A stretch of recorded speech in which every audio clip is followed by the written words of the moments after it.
Hey guys, welcome back to another video. So I got my wife with me in the garage this evening and we're going to be installing some White Knuckle Offroad rock sliders on her Jeep. I'm not sure if you guys have seen the White Knuckle Offroad sliders before, but they are very heavy. They're about 72 to 75 pounds a piece. The main tubing is made out of 3/16 and I upgraded and got the 120 wall for the outside tubing. So this is them. We're actually going to start on the driver's side. Here is a quick look of the hardware that they provide you in the kit. The hardware itself is pretty simple and the instructions are a little confusing at first, but if you read through it a couple times and actually get under there and look at the holes that are in the frame, then it all lines up pretty good. The first mount starting at the front of the driver's side is going to be this little guy. And according to the instructions, it goes in this slot and it will face down toward this hole with the like this, the nut facing up, hole towards this hole here. And I'm just gonna go ahead and thread this bolt in just to keep everything in place for now. The second mount will also go in this slot and it has some double-sided tape on it, and it is going to be sticking out like this.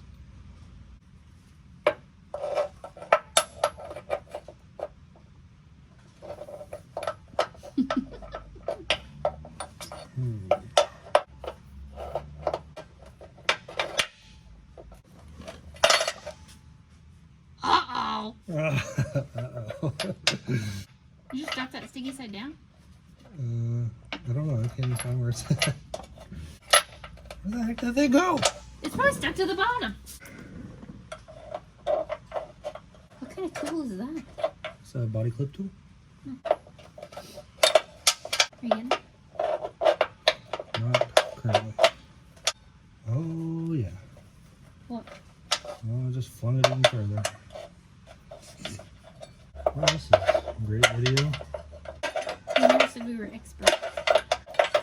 Okay, so I need to tie a zip tie to that. Oh, jeez. We're screwed.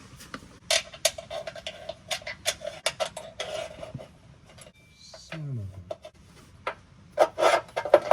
Whoop! Got it. Kajigga. Pro tip, guys. Zip tie. Tie a zip tie to this, because if you drop it, you're screwed. Now there ain't a lick of sticky on that thing left. Naturally. Son of a gun.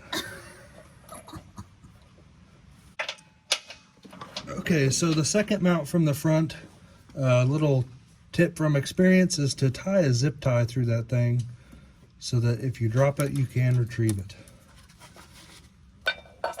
And it wouldn't hurt to have some double-sided tape laying around, because I dropped mine in there and it was no longer sticky by the time I got it out of there. So okay, that's that.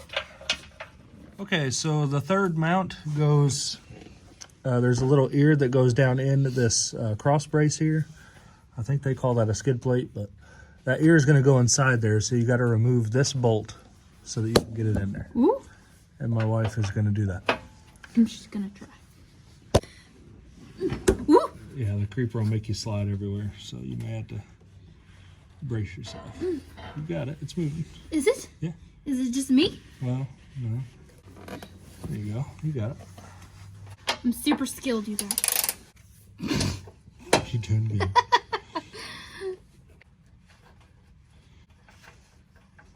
Long-winded bolt. Good God, it's a 3-inch bolt. There you go. Okay, on to the next. The third mount from the front just goes on the very back of the frame. There's like a 4.5-inch bolt that goes, I think, through this larger hole. So we don't have to do anything at this time.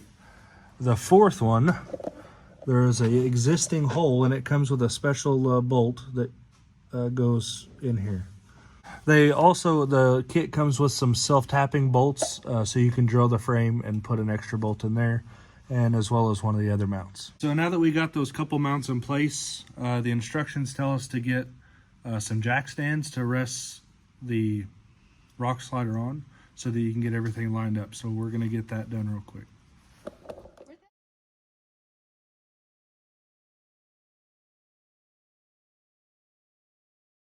That was not as easy as it looked. One piece of advice is to make sure that nut plate that is stuck to the inside of the frame here is as down as far as it can go, because this hole tends to favor the bottom side. So it was kind of difficult to get started. And this one on the bottom, make sure that that bolt or that backing nut is lined up really well with your pinky, because you don't want to be pushing it up and out of the way. So you want to be able to just get it threaded in there as smoothly as possible. The next bolt we're going to start is the one that is in the cross brace here, and I'm going to let my wife start that one. You can call me Meg. I'm going to let Meg start that one. Today. No. Ooh. There you go.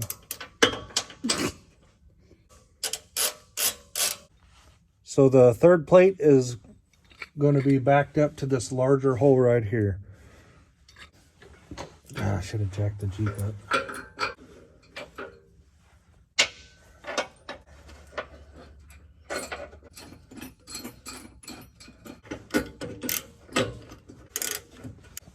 One tip is to jack your Jeep up before you do this. Ours is factory height, so this is a pain. I should have jacked it up.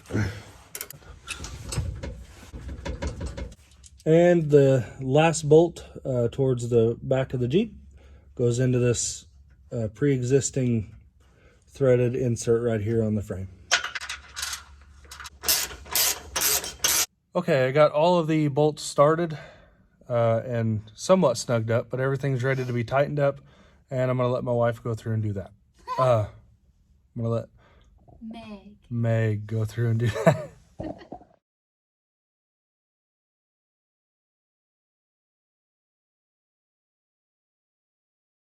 Okay, all the bolts are tight, and now I'm going to have Megan go through and tighten all of the bolts to 80 foot-pounds. I told you to call me Meg. Not Megan. I said to call me Meg!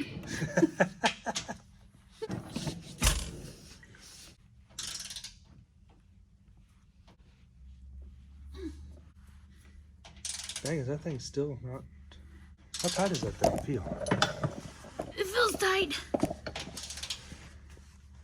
Probably not to you. Here, let's go to 75. That's making me uncomfortable as much as that thing's turning. Do 70.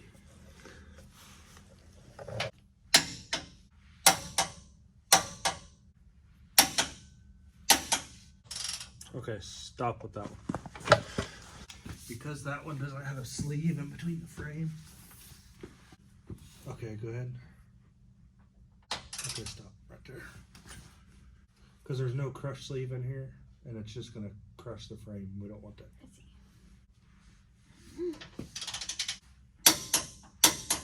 Okay, as Meg was tightening those, it seemed like 80 foot-pounds was a little too much, even though a grade 8 bolt is rated to 80, or 480 from what I could Google. I went ahead and just backed that torque wrench down to 70, and I had her torque them to 70, except for the bolt that goes all the way through the frame. Because there's no crush sleeve in there, you don't want to torque that one very much. Just torque it enough to crush the split washer or lock washer.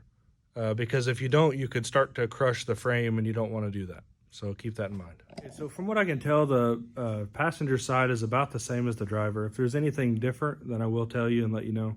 But other than that, I'm just going to put it on a time lapse.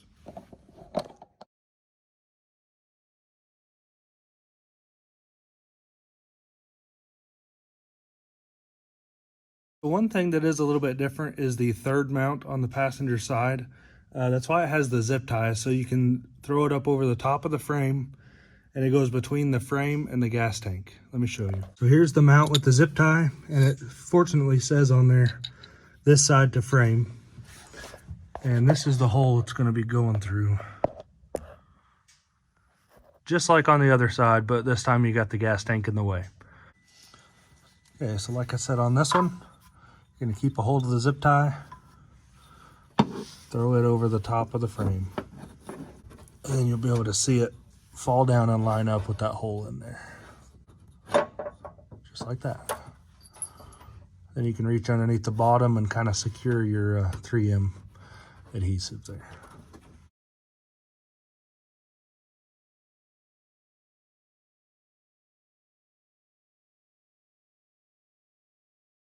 The passenger side is done.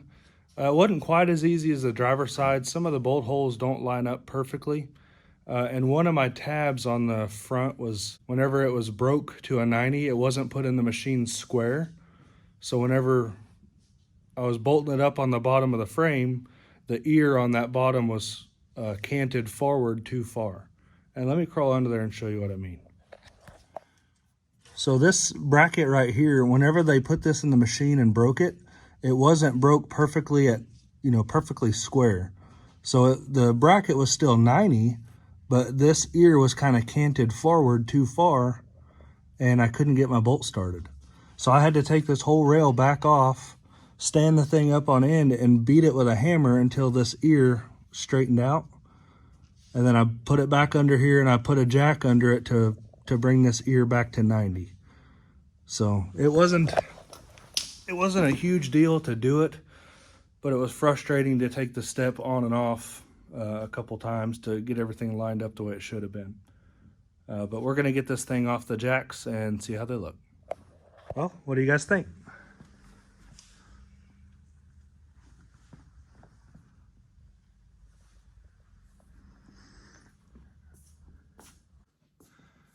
Okay, well, the steps are installed. It was a little trickier than I expected, but all in all, it went fairly well.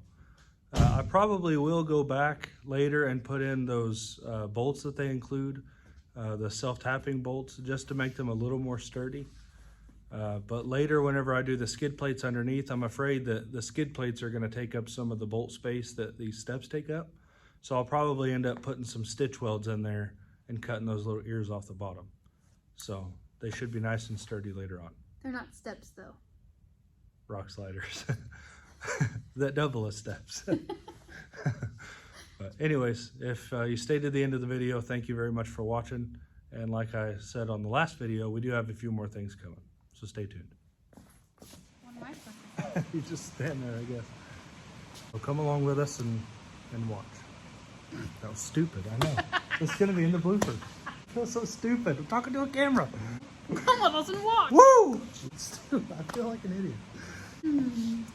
Get a little closer. There you go. This is going in the blooper reel. Okay.